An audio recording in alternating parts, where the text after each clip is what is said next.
Tierra, mundo y verdad como juego en la obra de arte. Un ensayo sobre el origen de la obra de arte de Martin Heidegger. El presente ensayo se propone realizar un camino a través de los conceptos de tierra, mundo y verdad, abordados por Heidegger en la sección titulada La obra y la verdad, correspondiente a su obra El origen de la obra de arte, con la finalidad de acercarle al lector un posible modo de acceso a dicha obra. En la búsqueda que realiza Heidegger por explicar el movimiento del ser y de la verdad, encuentra en la obra de arte la posibilidad de un acceso originario. El combate entre tierra y mundo que se disputa en el interior de la obra de arte permitirá desplegar el movimiento de intimidad y de juego hasta alcanzar el combate esencial donde claro y encubrimiento hacen vislumbrar al ser. Punto 1. Lo que subsiste en la obra de arte. Las obras de arte ya no son lo que fueron, afirma Heidegger al comienzo de la sección del origen de la obra de arte titulada La obra y la verdad. Sin embargo, resulta imposible negar que algo se mantiene subsistiendo en ellas. Eso que genera en ellas su subsistencia es también lo que nos permite reconocer a la obra de arte como tal, es decir, lo que nos adentra toda su dimensión y ámbito, que en tanto obra de arte abre para sí misma y hacia el mundo. Interrogar la subsistencia de la obra de arte es interrogar aquello que obra en la obra y al motivo de su origen. A su vez, preguntar sobre el origen de la obra de arte es intentar descubrir la fuente de su esencia. Cito: el artista es el origen de la obra. La obra es el origen del artista. Ninguno puede ser sin el otro, pero ninguno de los dos soporta tampoco al otro por separado. El artista y la obra son en sí mismos y recíprocamente por medio de un tercero, que viene a ser lo primero, aquello de donde el artista y la obra de arte reciben sus nombres, el arte. Fin de la cita. Heidegger ubica como origen y esencia de la obra de arte al arte.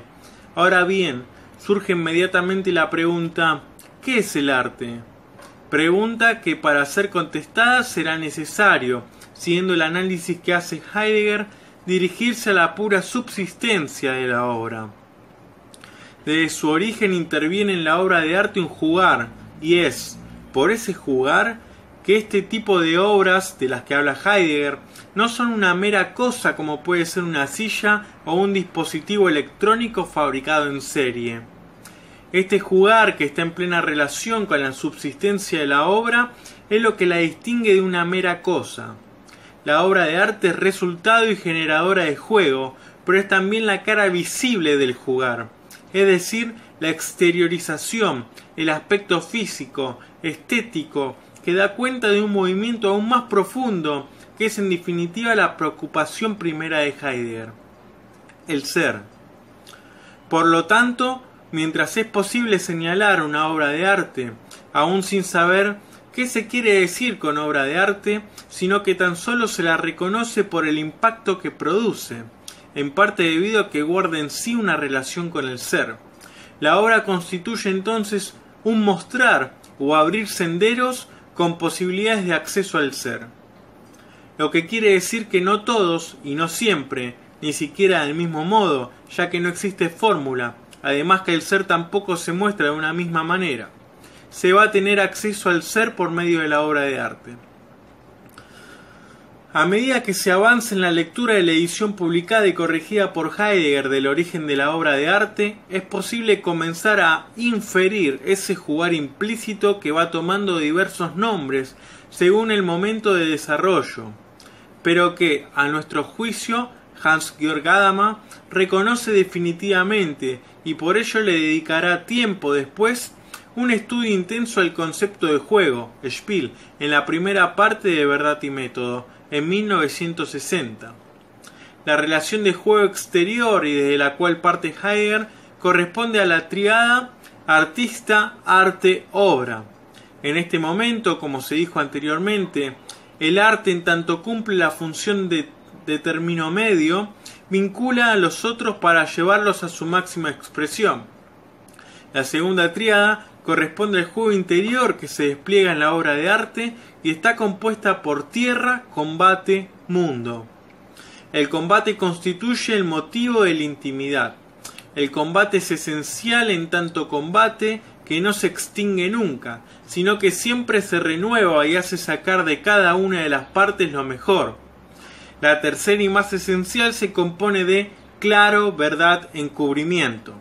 Aquí el movimiento es más profundo e intenso porque constituye el carácter aleteliológico del ser.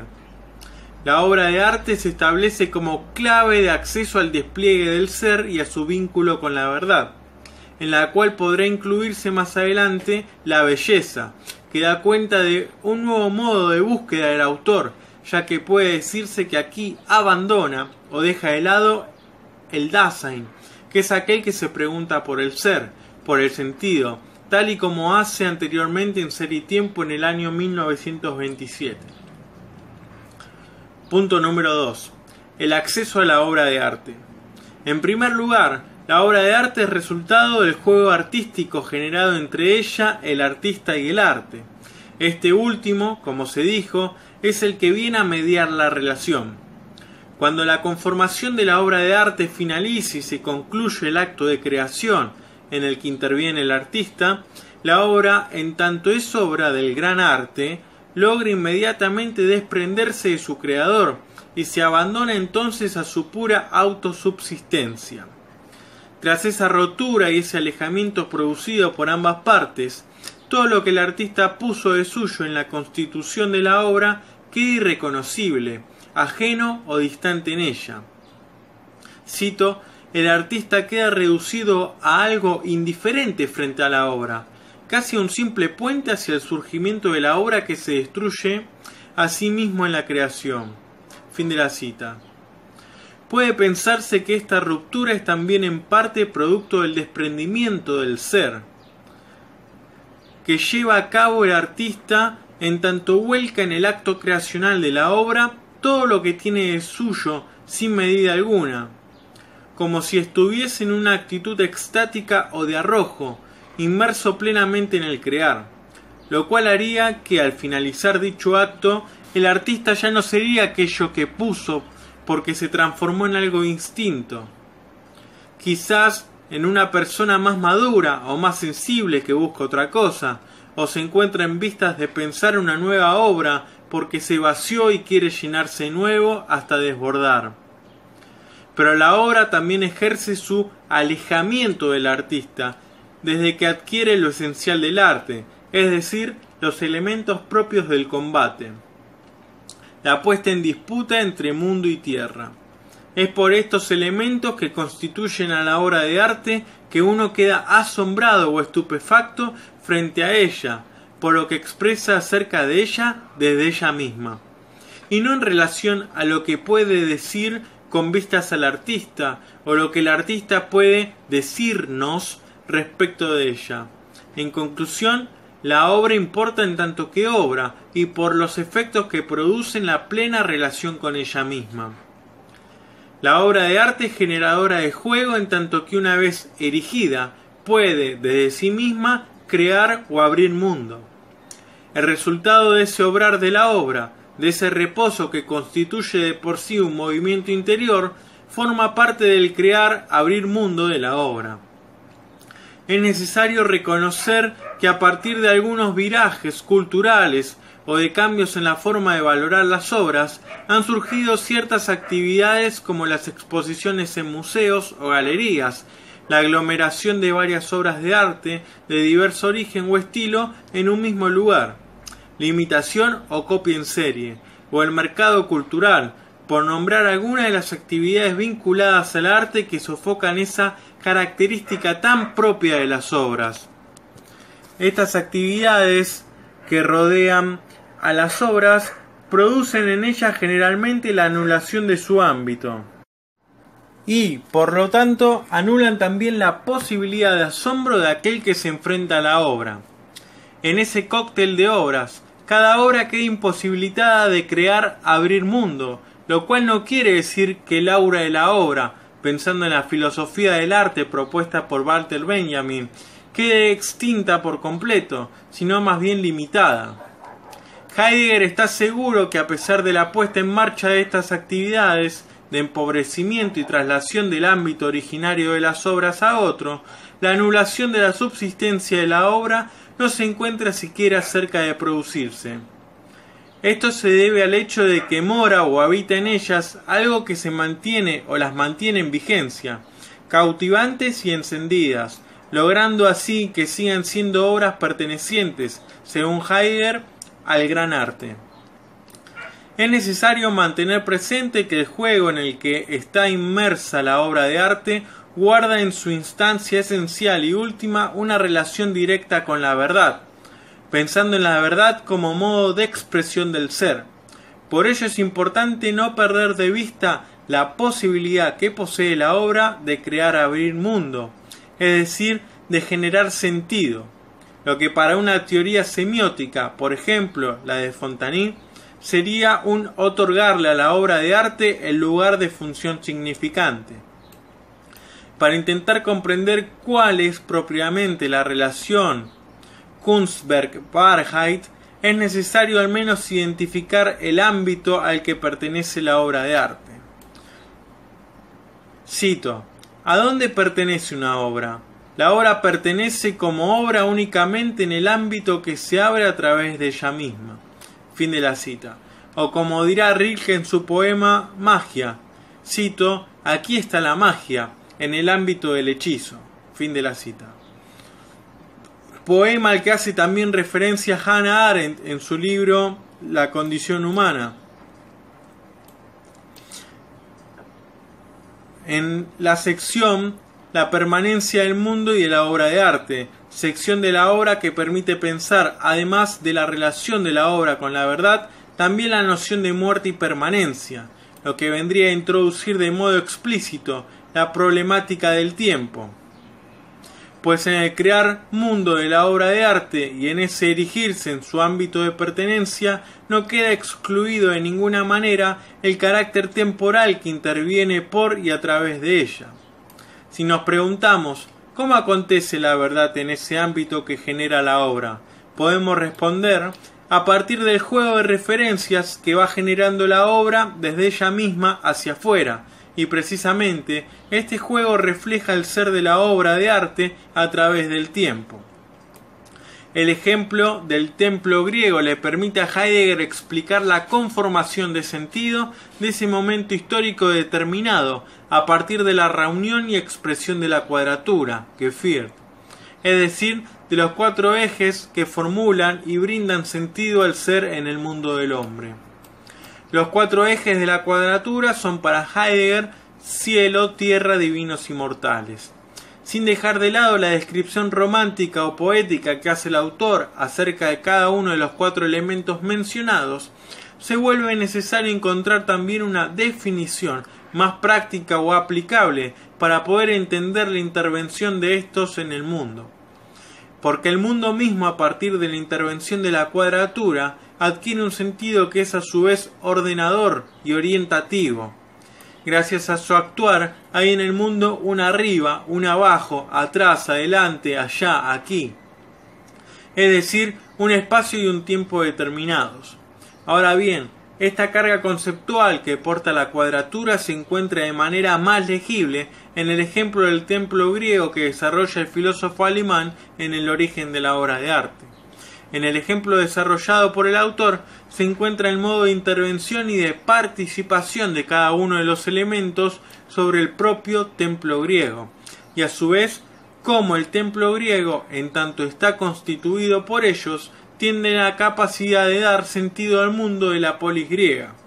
Allí hay una descripción romántica de la cuadratura, estilo de escritura que no impide realizar una lectura fenomenológica, hermenéutica o semántica, de la cual, sin embargo, luego del ejemplo, solo se preocupará por profundizar la relación de la tierra con ella misma y con el cielo por medio del mundo, una relación de intimidad que permitirá visualizar ese acaecimiento de la verdad a partir de la obra. Para ello será necesario detenerse a explicar la intervención de los elementos en el ejemplo del templo griego. Punto número 3. El templo griego y la cuadratura. La primera figura que interviene en el ejemplo es la del dios. Gracias al templo y a través del templo se hace presente el dios en el templo. Cito: esta presencia del dios es en sí misma el despliegue y la exclusión del recinto como un mero consagrar, pero el templo y su recinto no flotan en lo indeterminado. Fin de la cita. El templo, para poder recibir y presentar al dios a través de él, debe encontrarse ya abierto previamente como espacio de juego.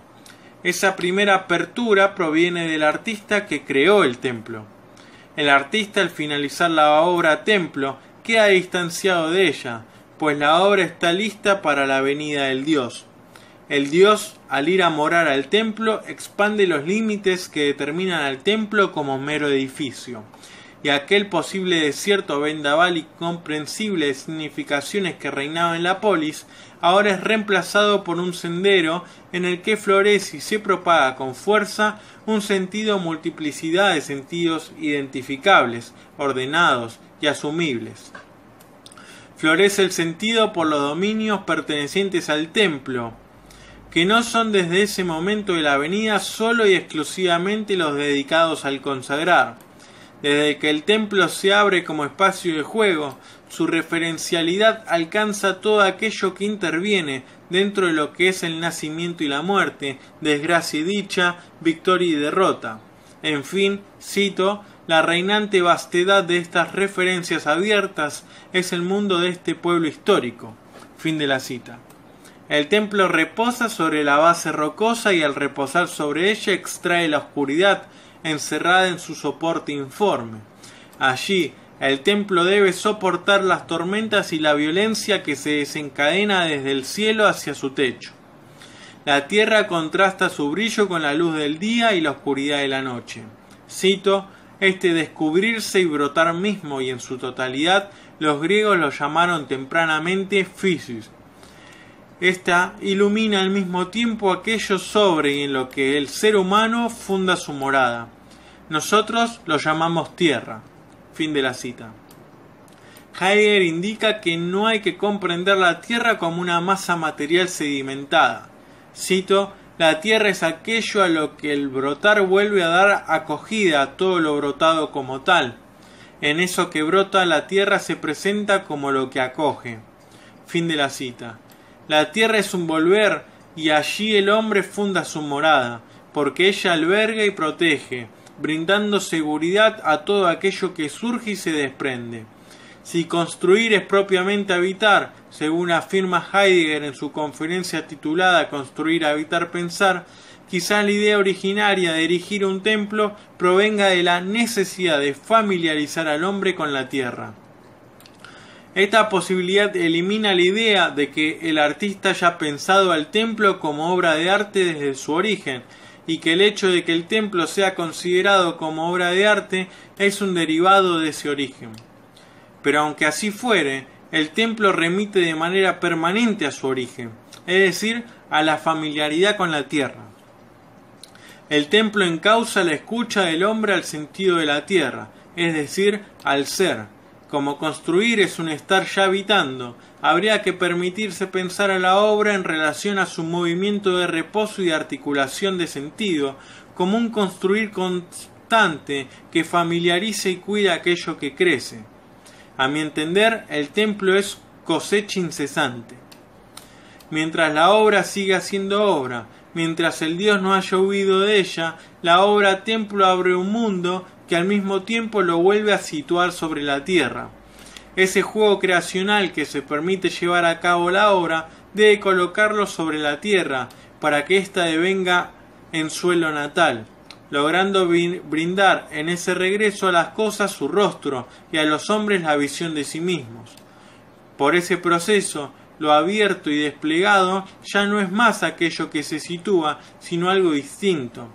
Este juego creacional no se agota en obras de carácter arquitectónico, sino que alcanza los distintos tipos de arte como la poesía y la pintura. El interés de Heidegger por descubrir las sendas de acceso al ser a través de las obras de arte lo lleva a demorarse en los poemas de Hölderlin, Rilke, en la pintura de Van Gogh, solo por nombrar algunos casos. El carácter esencial y que comparten todas las obras del gran arte que menciona Heidegger consiste en que cada obra no se agota en la lucha interna que portan consigo. La actividad permanente en la obra de arte permite, en la medida en que exterioriza de sí sentido, que el relato del pueblo se transforme y logre hacer que cada decisión sea producto de una lucha constante entre lo sagrado y lo profano, lo grande y lo pequeño, entre lo señorial y lo perteneciente al siervo. Esta invención de la obra de arte invita desde la lejanía a hacer resonar el modelo de lucha ontológica de la cual emerge la filosofía de Heráclito. El fragmento 53 sería el ejemplo de esto. Cito: «La guerra es el padre y el rey de todas las cosas. A algunas ha convertido en dioses, a otras en hombres, a algunas ha esclavizado y a otras ha liberado». Fin de la cita. La guerra es la que vincula todas las cosas y las pone en tensión. Desde esa tensión cada una de las partes busca imponerse frente a la otra. Pero el fuego de Heráclito no busca apagarse, sino siempre mantenerse vivo, mantener viva su llama. Cada una de las partes reconoce que necesita de su contrario para crecer y sacar de sí lo mejor. En el interior de la obra de arte yace esta guerra y es tan fuerte que se exterioriza hacia el mundo. Punto número 4. Ser obra significa levantar un mundo. Cuando se levanta una obra, ese levantar es erigir en el sentido de consagrar y glorificar. Instalar una obra no implica meramente trasladar la obra de un lugar a otro, sino que conlleva una consagración de lo sagrado como sagrado en aquello que alberga la obra. En el instalar recae también el tratar con cuidado a la obra, esto es, proteger y cultivar lo que dona la obra de arte. Ese proteger y cultivar la obra se da de manera estricta en tanto el individuo puede apropiarse del sentido donado por la obra. Cito: «De la consagración forma parte la glorificación como apreciación de la dignidad y del esplendor de Dios. Dignidad y esplendor no son propiedades junto a las cuales o detrás de las cuales se encuentra además el Dios, sino que en la dignidad y en el esplendor es que se hace presente el Dios». Fin de la cita. Aquello que se vislumbra y aclara mediante los brillos de su esplendor es lo que llamamos mundo. Cito: «Pero, ¿por qué la instalación de la obra es un erigirse que consagra y glorifica? ¿Por qué la obra exige esto en su ser obra? ¿Cómo puede la obra exigir una instalación semejante? Porque ella misma es instaladora en su ser obra». Fin de la cita. Para poder contestar a estas preguntas que se realiza el autor, es necesario recurrir a algo que hasta ahora simplemente se ha mencionado pero que no se ha explicado detenidamente. Aquello a lo que se hace referencia con la palabra mundo solo se ha dejado insinuar. Para Heidegger va a ser necesario preguntarse qué es eso del mundo y qué relación guarda éste con la tierra y con la obra de arte. El primer paso que lleva a cabo el filósofo es aclarar lo que no se debe entender por mundo. Por tanto, intenta acercarse a la noción de mundo desde la negatividad. Mundo no es ni una mera agrupación de cosas presente, ni tampoco un marco únicamente imaginario. La definición con la que alcanza a dar Heidegger dice: el mundo mundea o el mundo hace mundo. Weltet. Cito: «Mundo es siempre lo inobjetivo a lo que estamos sujetos, mientras las vías de nacimiento y muerte nos sostiene arrobados en el ser». Fin de la cita. Tiene mundo quien se demora en la apertura de lo ente. Por ello las piedras, las plantas y los animales, aclara Heidegger, no tienen mundo aunque formen parte del velado aflujo de un entorno en el que tienen su lugar. El Dasein se demora en la apertura del ente. La obra de arte se demora en la apertura del ente.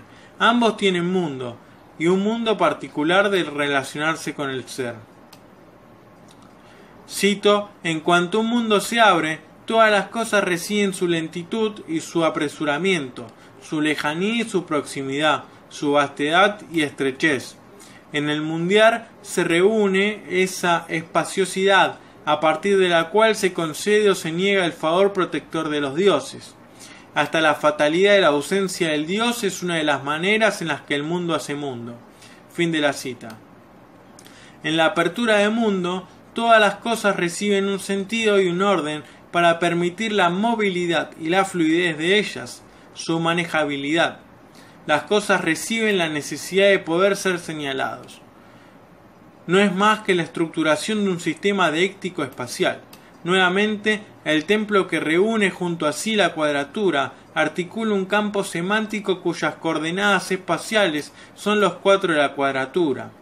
La posibilidad de demorarse en la apertura del oente y de abrir mundo forma parte de la obra en cuanto la obra alcanza a ser obra. Cuando esto sucede, ésta le concede sitio a la espaciosidad en la cual se dona o se niega el favor protector de los dioses. Desde el mundo en que la obra es obra, levanta un mundo. Cito, la obra sostiene abierto lo abierto del mundo. Fin de la cita. Sin embargo, el levantar un mundo y sostenerlo abierto no agota el carácter lúdico de la obra, ya que esto es sólo uno de los rasgos esenciales del ser obra de la obra. Resulta necesario para la obra la elaboración, porque el elaborar forma parte también de la esencia de su ser obra. Ahora bien, ¿qué elabora la obra y cómo se vincula este elaborar de la obra con el mundo? En principio, la obra, al ser elaborada, se refugia en la masa y peso de todos aquellos materiales que la componen. De esta manera, la obra realiza en relación con sus materiales un movimiento inverso al que sucede con los útiles, debido a que el ser utensilio del utensilio le corresponde que los materiales se adecúen sin resistencia alguna al ser utensilio. Aquello hacia donde la obra se retira, cito, y eso que hace emerger en esa retirada es lo que llamamos tierra. La tierra es lo que hace emerger y da refugio. La tierra es aquella no forzada, infatigable, sin obligación alguna. Sobre la tierra y en ella el hombre histórico funda su morada en el mundo. Desde el momento en que la obra levanta un mundo, crea la tierra, la trae aquí.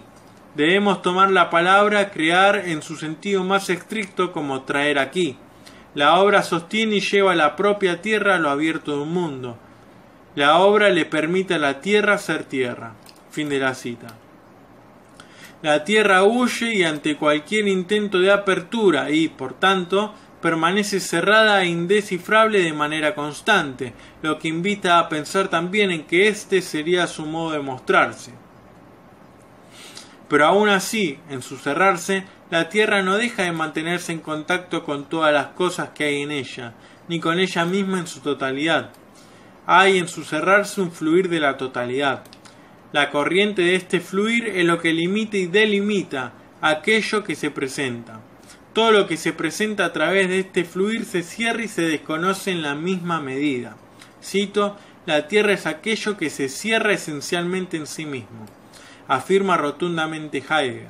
Sin embargo, el movimiento que realiza la tierra muta cuando se trata de la obra de arte, pues uno de los movimientos característicos en su ser obra de la obra es la posibilidad de retirarse. Cuando esto sucede y la obra se retira, entonces la tierra comparece. El retirarse de la obra a la tierra significa llevar a la tierra hacia lo abierto. Una vez en lo abierto, la tierra puede desplegar su juego cautivante. La tierra en lo abierto es la contracara de lo uniforme y lo inmóvil, de lo lógico o lo sistemático. La tierra es la que muestra propuestas y formas inagotables, perspectivas o maneras que antes eran imposibles de ser percibidas. Esto se debe a que los materiales utilizados en la composición de la obra no se ocultan ni se pierden en la obra, sino que comienzan a lucirse y a fluir como no podrían hacerlo sin ella. En ella todo invita, cautiva, atrapa y asombra. Uno ante la obra queda estupefacto, sin palabras, porque la obra en el instante del impacto ha dicho todo desde sí misma. Cito, levantar un mundo y traer aquí la tierra son dos rasgos esenciales del ser obra de la obra. Fin de la cita. Y en estos rasgos esenciales se refleja el modo de acontecer de la obra de arte.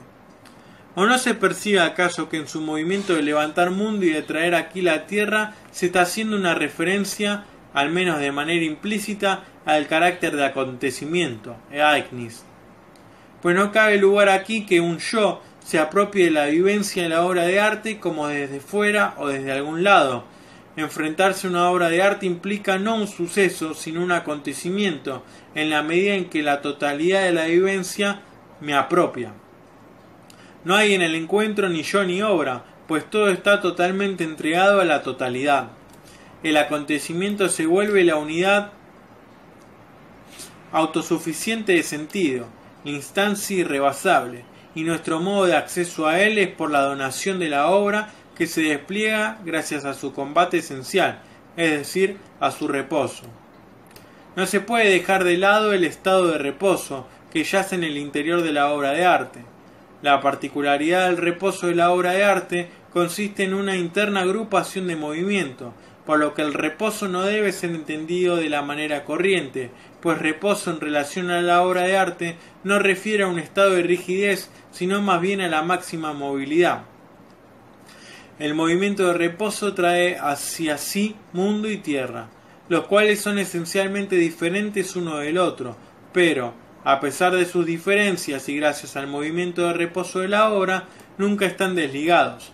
Cito: el mundo se funda sobre la tierra y la tierra se alza por medio del mundo. Fin de la cita. Las pretensiones de uno y otro sobre su contrario anulan cualquier interpretación que conduzca a una vacía o simple separación del par, ya que, por un lado, el mundo reposa sobre la tierra e intenta estar por encima de ella, y por otro lado, la tierra tiende a englobar al mundo y a introducirlo en su seno.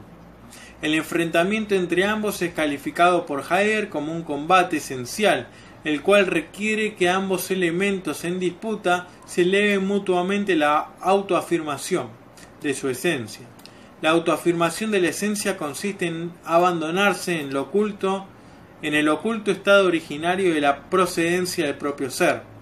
Cito: cuanto más duramente se supera a sí mismo y por sí mismo, tanto más implacablemente se abandonan los contendientes a la intimidad de un simple pertenecerse a sí mismo. Fin de la cita. La obra de arte, en tanto que levanta un mundo y trae aquí la tierra, se convierte en la instigadora del combate.